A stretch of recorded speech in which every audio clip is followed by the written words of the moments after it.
Yo, what up, Mr. Woods, my homie? Today, I'm Deepa Sweetie, not sweaty, sweetie, not sweaty like your armpits, sweetie. And today, Zane here, aka D12 Ragnar, and Noah Massey here, aka D12 Hatchet, is going to show you a beautiful presentation of Rainbow Six Siege. And they're going to stream for you, and I hope you enjoy it. And they're going to show you how to play Rainbow like a pro, homie. So this was your presentation, your intro. D12 Sweetie, not sweaty, sweetie, not sweaty like your stinky armpits. Yeet, yite, yote. There we go.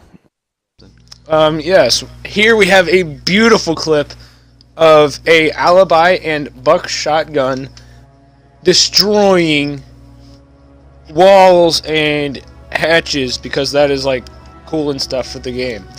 Noah, would you like to talk about the next basically topic? just like the destructibility in this game, like you can shoot through walls, you can blow open walls, you can reinforce those walls so that it makes it harder for them to blow through, but still some operators can blow through the metal. I mean, you can shoot through the floors, you can shoot through the ceilings. I mean, you can even shoot people through the walls if you like to, because bullets will go straight through some of the walls in the game. Basically, like, almost the entire map is destructible, and you can destroy it and reinforce it and all this stuff to how you want to play the game, pretty much. Our topic on destructible floors adds a vertical gameplay feature that boosts the sense of this adrenaline-filled combat. Don't know why I'm saying field. And this is why every match is different, and it adds just to the general intensity of a clutch situation, as in like a 1v4, 1v5. Otherwise, anybody can do it. That's not really a clutch. But a clutch situation that you just have to decide on your own about the general conflict in the situation to make split-second decisions. And Noah, you're better at this, so. I mean, basically, like, every round is up to you. I mean, like, it's a 5-on-5, and you have to work up with your teammate, and, like, the combat can get, like, pretty intense, because, like we said earlier, you know, you can shoot through those walls, you can break floors and shoot at people, you can throw grenades and blow open walls, and it just gets pretty intense with that 5-on-5, you know. The attackers are coming in from outside, and the defenders are trying to hold a point inside, and it just makes for very, very fun and very different gameplay than what you'll get with any other game.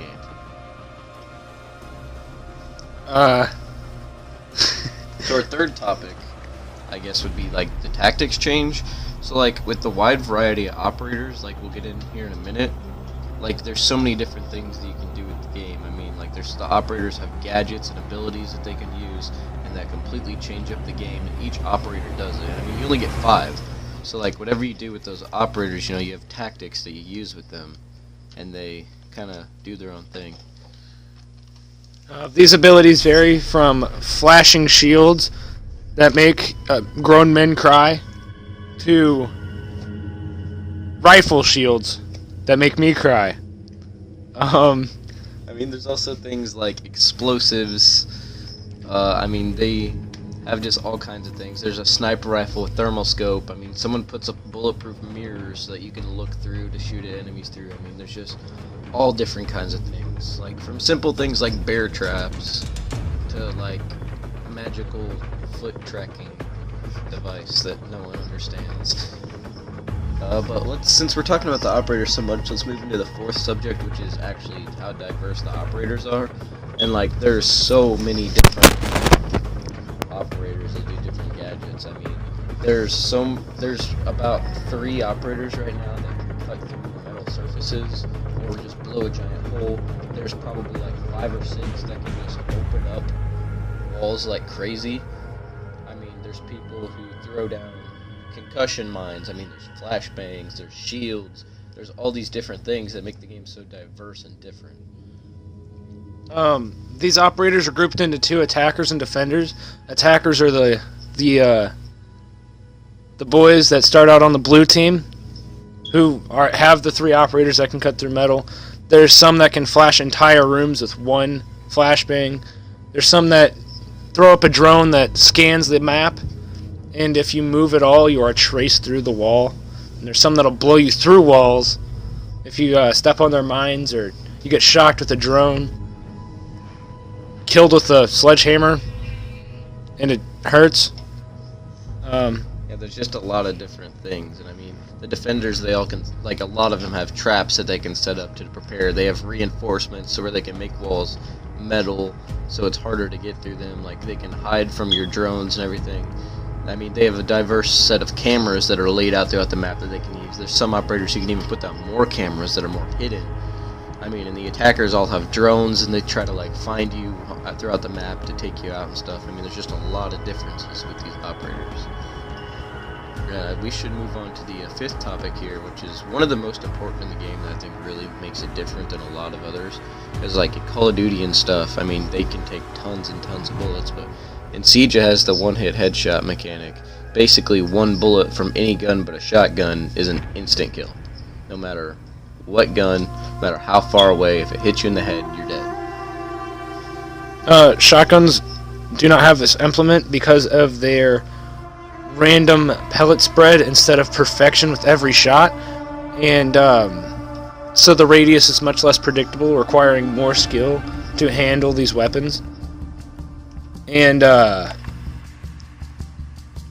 both attacking and defenders have these weapons, shotguns I mean. Attackers have assault rifles, defenders have SMGs. In some cases both have light machine guns, both have shields in some cases. Yeah, I think that just like this one-hit headshot mechanic really changes up how you play the game. Because, like, you know, you don't just aim for the body because that can take multiple shots to kill them. The head, you know, just an instant kill. It completely changes how you play the game and where you aim. And a lot, like, that's why a lot of people playing this game get frustrated with people walking around crouched down, because people aim for the head, and because it's such an important thing to do in this game. Last but leastest, we have the community. The toxic community. And the not so toxic, such as the YouTubers, or the users on Instagram and Reddit, and the streamers. I mean, yeah, like, all these YouTubers and streamers and stuff, they really, like, they put out a lot of content.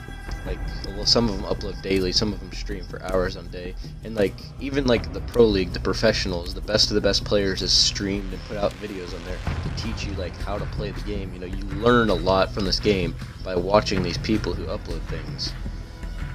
And so, like, you know, people put pictures on how to do things, people show videos, tutorials on certain tips and tricks, how to improve your aim, all this stuff, and it really just helps the community grow as a whole, because they're helping everyone out.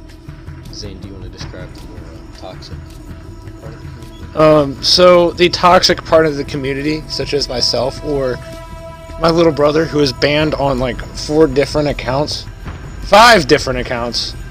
for toxic behavior. This can be team killing and just being a poo-poo head. I mean, yeah, because the game has the team killing aspect of the game, it makes it more realistic, but it also leads to people being toxic and trying to kill their entire team just to be a troll. And Mason, my little brother, is bad. He's a bad person. This is not a time grab. I repeat, this is not a time grab. Because me and Noah are not toxic people, so we don't time grab. But we do run YouTube channels and streams to not time grab. So basically, like, to get back on point here, like, the toxic and not toxic community, I mean, without one of them, the game just wouldn't be the same. You know, I mean, you'll always have those people who are toxic, but that's also kind of what makes the game, because if people didn't be toxic and suicide out of a window on the 3rd floor just so they could kill you while they're falling down, I mean, this game wouldn't be the game it is today. You know, because of all these toxic strategies that people do, you learn from those mistakes. like spawn killing out a window, looking into your spawn with a scope and just ready for you to spawn in and killing you. I mean, like, just it wouldn't be the same game without all these toxic people that are still here, but it also wouldn't be the same game without the people who played the game normal and put out all these videos for all of these people to watch. I mean, I think that's about it, you know. I would like to bring up more on these YouTubers. I'm the only good one.